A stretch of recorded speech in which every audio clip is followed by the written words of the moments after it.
In the small town of Rosy Hill, where the sun touched every roof with warmth, but never seemed to reach every heart, there lived a young girl named Amara. From the moment she was old enough to understand the world around her, she realized it wasn't made for people like her. Or, more accurately, for people who looked like her. Her skin was deep, rich, and radiant, yet to many, it was a reason to sneer, whisper, and exclude. Amara's earliest memories weren't of toys or laughter, but of comments that cut deeper than any wound. At school, she stood out among her classmates. Not because she wanted to, but because she couldn't help it. While other children's skin reflected the soft tan of sunlight, hers held the brilliance of midnight. Yet, instead of admiration, it drew ridicule. The laughter started small, a few giggles behind her back, a cruel nickname scribbled in chalk on her desk. But soon it became something louder, something uglier. Every morning, she dreaded the school bell that summoned her to another day of silent endurance. She would walk the halls pretending not to hear the mockery that followed her. The whispers comparing her to shadows, the taunts that turned her name into an insult. Even the teachers, those who were supposed to protect her, seemed to look past her pain, their silence speaking volumes. It was easier for them to ignore the cruelty than to confront it. Her reflection became her enemy. At night, she would stare into the cracked mirror above the old dresser in her mother's room, running her fingers over her skin as though she could somehow rub away the darkness. Sometimes, she would wonder if she could ever be beautiful enough to be accepted. The television didn't help. Every model, every actress, every billboard seemed to echo the same message: beauty was pale, perfect, and distant. Amara's mother, though loving and proud, worked 2 jobs and rarely had the time to notice the storm growing inside her daughter. When she did, she would whisper that Amara's skin was a blessing, that it carried the strength of her ancestors, kings and queens who built civilizations long before the world learned to hate. But to a little girl surrounded by mockery, those words felt like stories from another world. The bullying grew more vicious as Amara got older. By high school, she had become an easy target not only for her skin but for her quietness. She learned to make herself small, to fade into corners, to eat lunch alone, to avoid eye contact. Yet, no matter how invisible she tried to become, the cruelty always found her. It wasn't just her classmates anymore. Store clerks followed her as she browsed. Strangers stared too long when she walked with her lighter-skinned cousins. Even at community gatherings, whispers lingered, comments disguised as jokes, suggestions that she should try lightening creams, as though her skin were something that needed fixing. Inside, Amara began to break. Her dreams, once vivid and full of hope, started to dim. She had always loved art, sketching portraits of people from around the world, capturing every shade of humanity. But soon, her sketches grew paler, softer, until the faces in her notebook no longer resembled her own. It was during her final year of high school that the worst incident happened, one that would mark her forever. It was a school festival, and she had been chosen to represent her class in the art exhibit. She had poured her heart into her painting. A portrait of a young woman with dark skin glowing beneath a golden sky, her face lifted in defiance and grace. It was a tribute to everything Amara wanted to be. But when she arrived at the exhibit hall, her painting was gone. In its place was a cruel parody. Her portrait painted over, the woman's skin turned into a grotesque caricature. The laughter that filled the room was deafening. Her classmates pointed, some pretending to be shocked, others openly amused. Amara felt her chest tighten, her throat close. For the first time, she didn't just feel humiliated, she felt erased. She left the festival without saying a word, walking home through the dimly lit streets, tears falling freely. That night, she locked herself in her room and tore through every sketchbook she had ever made, page after page of dreams shredded beneath trembling hands. By the time the sun rose, the floor was covered in torn paper and the girl who once believed in beauty was gone. In the weeks that followed, Amara stopped painting. She stopped speaking in class. She stopped looking at mirrors altogether. But something inside her, something small buried deep beneath the pain, refused to die. It whispered to her in quiet moments, a flicker of defiance that told her she couldn't let them win. That flicker grew stronger one day when she came across a photograph online. A black woman, radiant and powerful, standing on a runway in Paris. Her skin gleamed under the lights, her expression fierce, her confidence undeniable. The caption beneath it read, "Beauty has no color limit." Amara stared at that image for hours. For the first time in years, she saw herself not as the world saw her, but as she could be. Strong, proud, unapologetic. Something shifted inside her that day, a slow, burning realization that maybe her skin was not a curse, but a story the world needed to see. She decided that if no one else would celebrate her, she would learn to celebrate herself. She began to paint again, but this time, every stroke carried purpose. The faces she drew now were bold, dark, and brilliant, reflections of the people who had been overlooked, forgotten, and dismissed. Each canvas became an act of rebellion. Each painting, a declaration of existence. And yet, even as her talent grew, the shadows of her past refused to fade.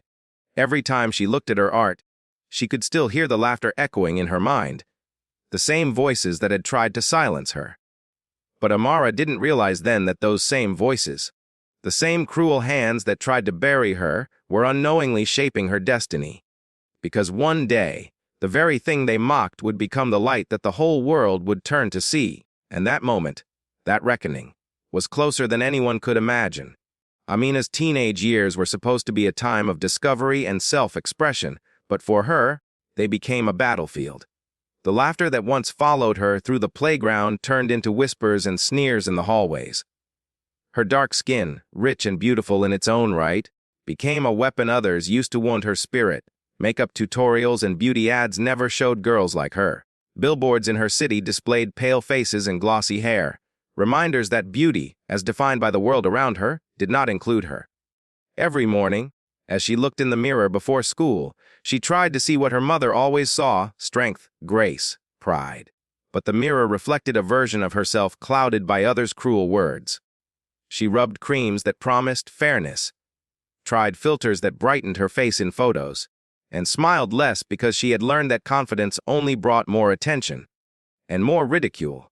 The school corridors were no kinder than society's billboards. Amina walked them like a ghost, quiet and invisible until someone decided she wasn't. A shove in the cafeteria line, a snicker in the locker room, a cruel post on social media. It was as if her skin carried a mark others believed made her less worthy of kindness. She began to shrink into herself, her once bright spirit fading behind the armor of silence. But what hurt most wasn't the words. It was how easily they were believed. When a teacher complimented her work, others rolled their eyes, whispering that it was just pity praise. When she tried out for the school play, she was told she didn't fit the look.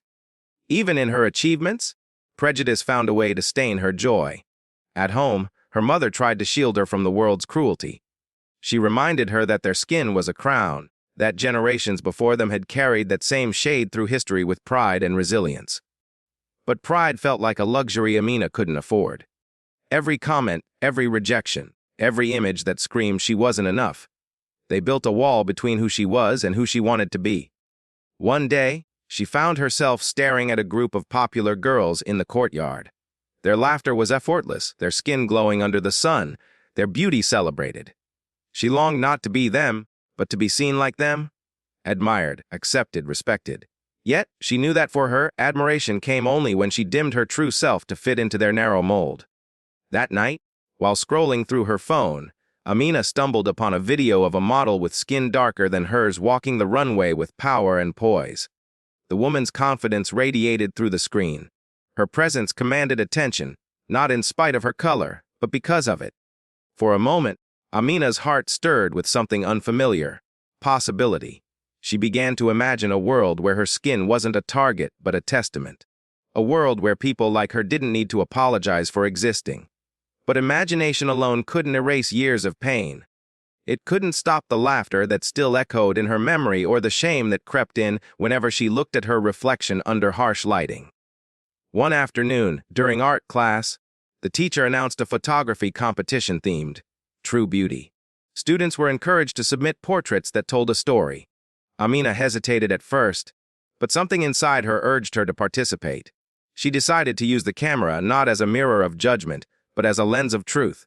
She photographed her own skin up close, its depth, texture, and richness. Every detail that others mocked, she captured with reverence. When she submitted her work, she felt both fear and pride. It was a silent rebellion, her way of saying, "I exist and I am not sorry." The day of the results arrived. Students crowded around the bulletin board. When the winners were announced, Amina's name wasn't there. Her heart sank, though she pretended not to care. But later that evening, her teacher called her aside privately. Her photograph hadn't won because some parents complained. They found it too political, too uncomfortable. For Amina, it was another reminder of the cruel mirror society held before her, one that distorted beauty, truth, and justice. Yet this time, something inside her shifted. The rejection no longer broke her, it awakened her. That night, she stood before the same mirror that had once reflected only pain. She touched her skin gently, tracing the lines of her face, her deep brown tone glowing softly under the dim light. For the first time, she didn't wish it away, because she understood something now. The problem had never been her reflection, but the world that refused to see it clearly. And as she drifted to sleep, she made a silent promise to herself one day the world would see her, not as a shadow in someone else's light, but as a light of her own. What she didn't know was that her promise would soon be tested in ways she could never imagine.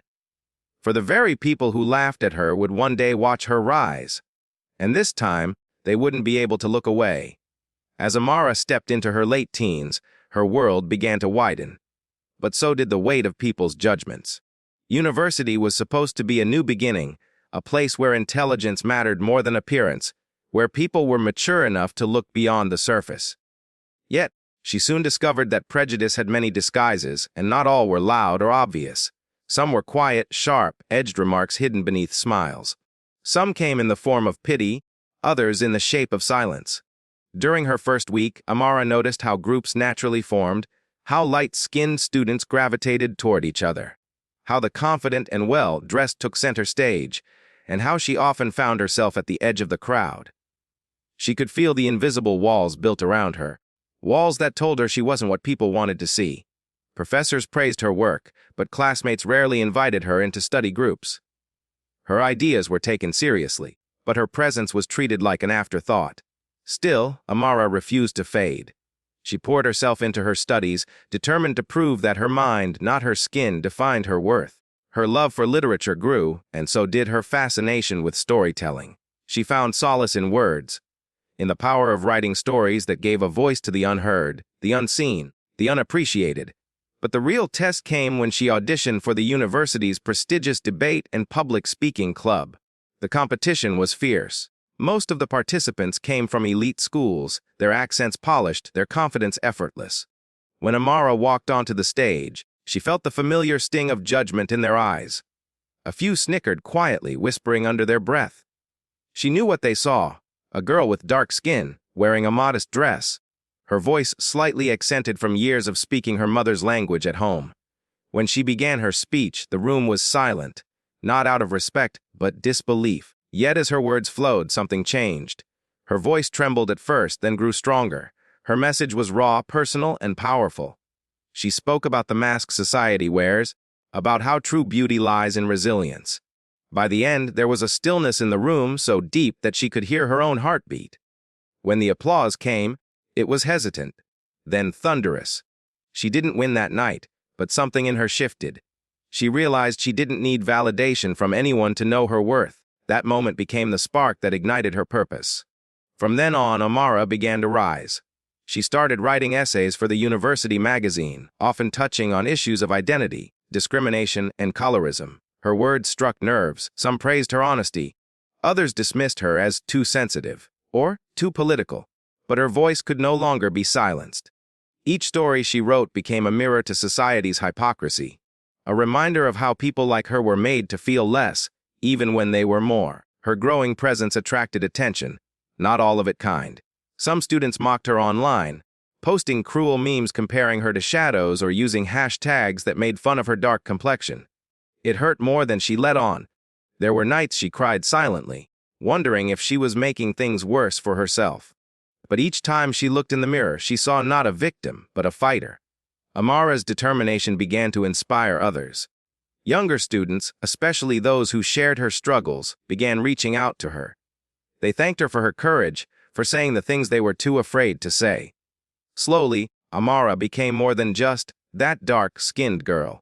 She became a symbol of strength, of defiance. But the higher she climbed, the more resistance she met. When a talent agency approached her after one of her public talks, she thought her dream was finally coming true. to use her voice on a larger stage. The agent praised her eloquence but hesitated when they met in person.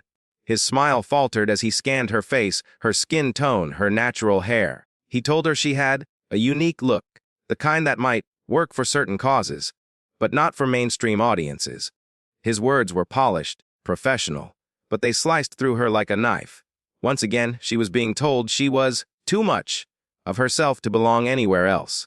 That night, Amara sat in her small dorm room, the city lights flickering through the window. She thought about every moment she had been told she wasn't enough. Every insult, every condescending comment, every time someone tried to define her by her color.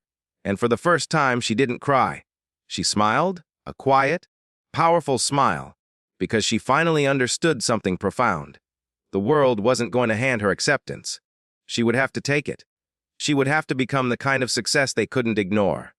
From that day forward, Amara's focus sharpened. She worked twice as hard, spoke twice as loud, and walked twice as tall. She began creating online content about colorism, sharing her journey and encouraging others to embrace their beauty. Her posts resonated deeply, reaching thousands of people who had faced the same cruelty she had endured. For the first time, she was building her own community, one that didn't judge, didn't mock, didn't discriminate, one that celebrated strength, resilience, and authenticity. But just as her light began to shine brighter, an unexpected storm loomed on the horizon. A controversial post she made about racial bias in the media went viral, and not in the way she hoped. The backlash was brutal. Hate comments flooded her page, strangers called her names, and even some of her professors advised her to tone it down if she wanted a stable career. She felt cornered once again, trapped between silence and survival. But this time, the choice she made would change everything. Because instead of backing down, Amara decided to stand taller than ever, to fight, not for validation, but for justice. And that fight was about to take her to places she never imagined, from the shadows of ridicule to the blinding light of worldwide recognition. As Maya entered adulthood, the echoes of laughter and mockery from her childhood still clung to her like a shadow that refused to fade. Even as she tried to forge her own path, the world seemed determined to remind her that she didn't fit in. Her dark skin, once the subject of cruel jokes, now became a silent obstacle in rooms filled with people who pretended to be polite but couldn't hide the flicker of judgment in their eyes. When she applied to modeling agencies, her portfolio was often returned with vague excuses. Not the look we're going for. Or, you have a strong look, but not marketable. It was the same tone, different disguise. She saw lighter, skinned models with less experience take the very spots she dreamed of. Maya started to wonder if her dream itself was foolish. If her face, her tone, her skin were all barriers too thick to break through. Still, she refused to let bitterness consume her. There was a fire in her, one that had been lit years ago when she stood alone in that schoolyard, crying in silence. It burned not with anger anymore, but with determination. She decided that if doors would not open for her, she would build her own. She began posting photos online not of fancy outfits or makeup, but of raw, authentic portraits, her natural dark skin, her textured hair, her heritage shining proudly through every frame. She wrote long captions about beauty, confidence, and the lies society told women like her. At first, her posts went unnoticed.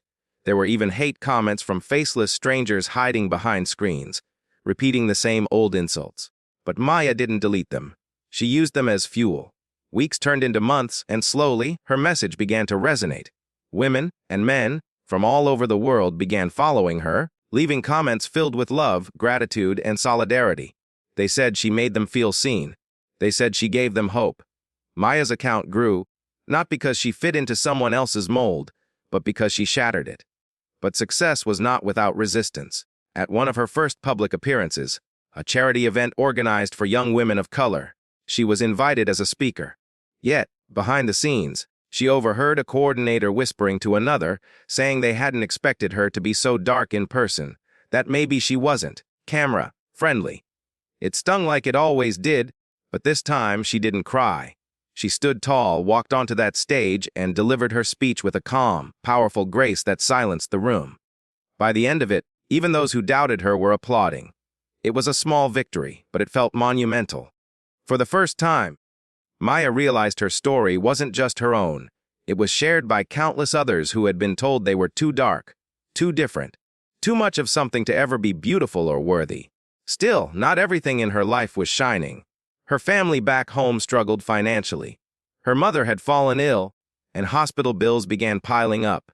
Maya felt torn between her rising online presence and her duty to support the woman who had sacrificed everything for her.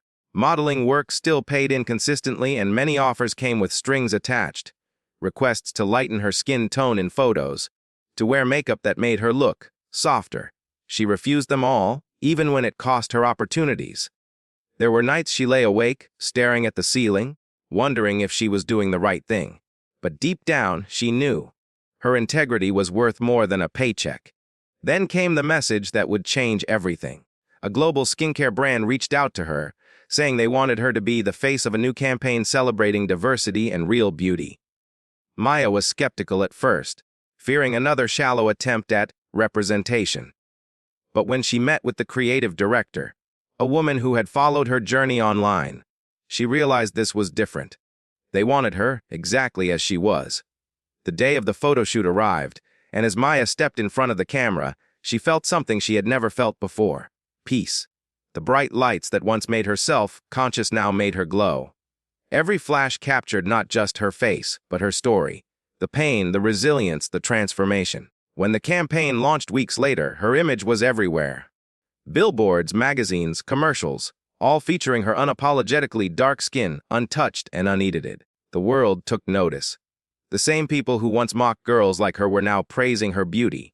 Her name trended across social media, not because of scandal or controversy, but because of the message she represented: pride, self-love, and change. But with fame came an unexpected challenge. Old classmates began resurfacing online, trying to reconnect, leaving comments about how they always knew she'd make it. Some even reached out privately, pretending they had been close friends. Among them was Serena, the girl who used to lead the taunts back in school. She sent a long, apologetic message, claiming she had grown and wanted to make amends. Maya hesitated. A part of her wanted to forgive, but another part couldn't forget. Memories of humiliation, tears, and isolation flashed before her eyes. Could she really forgive the person who once made her feel so small? She closed her laptop that night, staring out at the city lights beyond her window. Everything she had ever dreamed of was within reach: recognition, influence, freedom. Yet, something still felt incomplete. As the months passed, Maya continued her work, speaking at schools and conferences about colorism, representation, and self-worth. She was invited to travel abroad for a global summit on diversity in media. It was there, standing on a stage in front of thousands of people, that she realized her mission had grown beyond personal success. She wasn't just breaking barriers. She was building bridges for others to cross. But just when she thought her past was behind her, life had one more twist to offer. At the close of her speech that day, as the audience rose in applause, Maya spotted a familiar face among the crowd. Someone she hadn't seen in years. Someone who represented the darkest part of her past. Her breath caught in her throat. It couldn't be. But it was. Standing near the back of the auditorium, eyes filled with what looked like remorse, was Serena. Cliffhanger. Maya froze on the stage, her heart pounding. After all these years, the girl who once mocked her for her dark skin was now looking up at her. The woman the world now applauded. But what did Serena want now? The sight of Serena standing in that crowded auditorium felt like a wound reopening. The years between them collapsed in an instant, and Maya was once again that little girl being laughed at for the color of her skin. Only this time, the roles were reversed. She was on the stage, the one being applauded, while Serena stood silently among the faces in the crowd. After the event, Maya tried to compose herself, shaking hands and smiling for cameras, but her thoughts were elsewhere. Why was Serena there? Was it coincidence, or had she come intentionally? The questions churned in her mind long after the lights dimmed and the hall emptied. Later that evening, as Maya was packing up her things backstage, she noticed someone standing by the exit, waiting. Serena. Her once blonde hair was darker now, her posture humbler. She looked nervous, unsure of how to approach. For a brief second, Maya felt a flicker of the old pain, the same pain Serena's words had carved into her all those years ago. But this time, Maya didn't walk away. She simply watched as Serena stepped forward, her eyes filled with remorse. Serena spoke softly, her expression trembling with guilt. She explained how she'd seen Maya's journey online. The interviews, the speeches, the campaign, and how each time she was reminded of the cruelty of her own past actions. She said she was sorry. Deeply, painfully sorry. Maya listened in silence. Her heart was conflicted. Forgiveness sounded easy in theory, but it was hard to offer when the scars still lived under your skin. Yet, in Serena's trembling voice, Maya didn't hear the mockery of the past. She heard sincerity, regret, and shame. In that moment, Maya realized something profound. The revenge she had always dreamed of.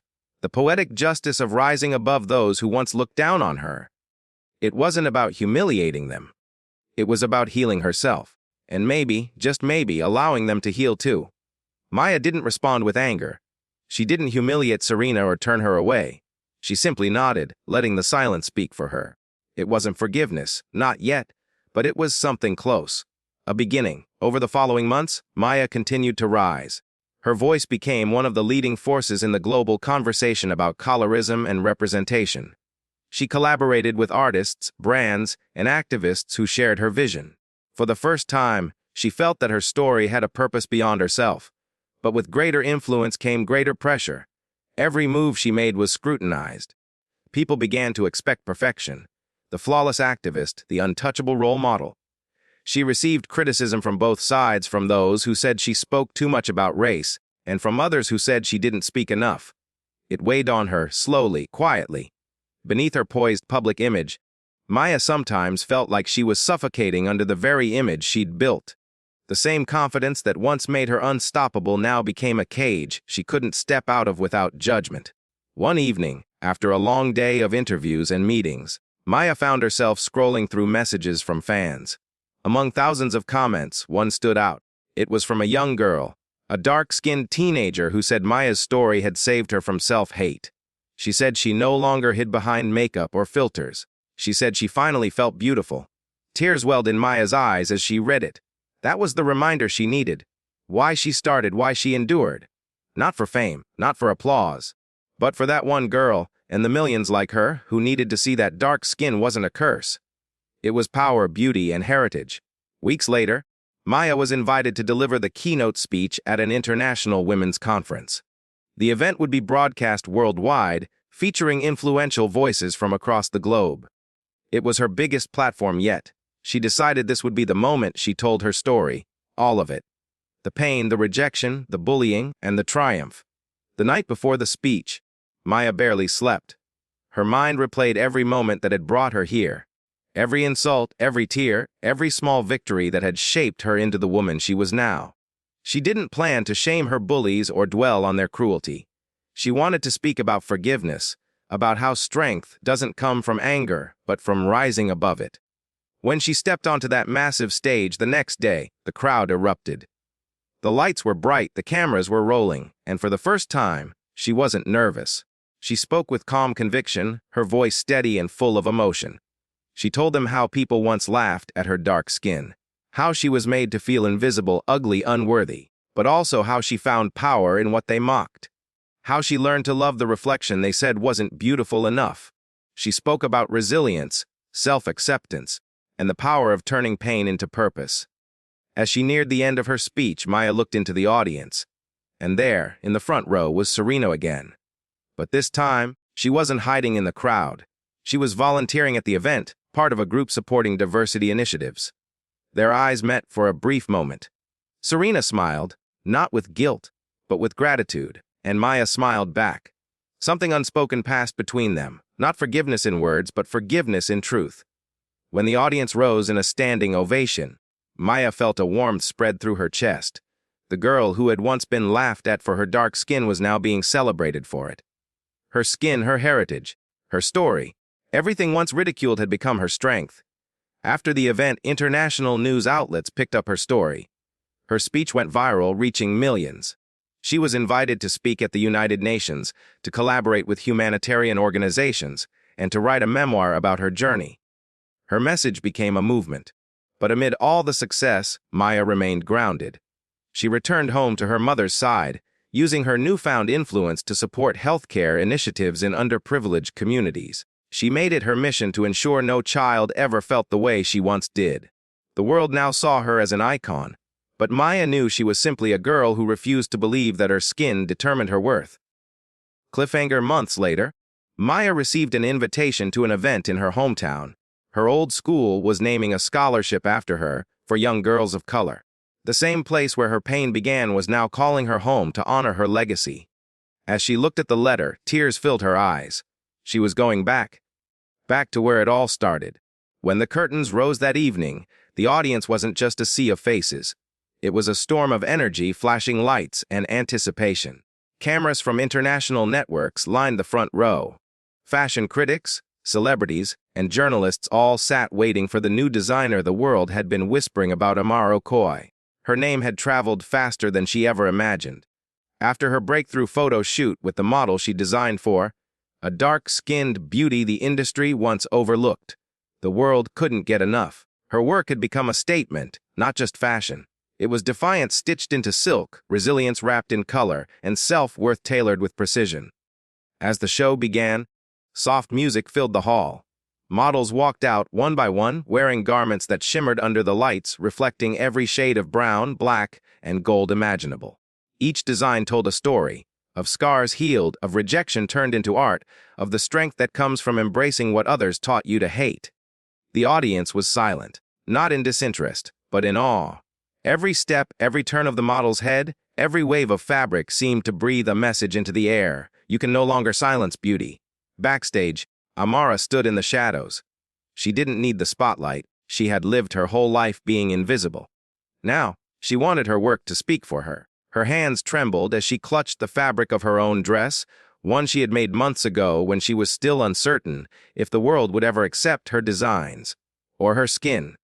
Her mind drifted back to the years of cruelty, the classmates who had laughed at her, calling her burnt, the neighbors who had told her mother she would never be beautiful enough, the modeling agencies that dismissed her portfolio without a glance, even the job interviews where she felt people's eyes pause longer on her complexion than on her qualifications.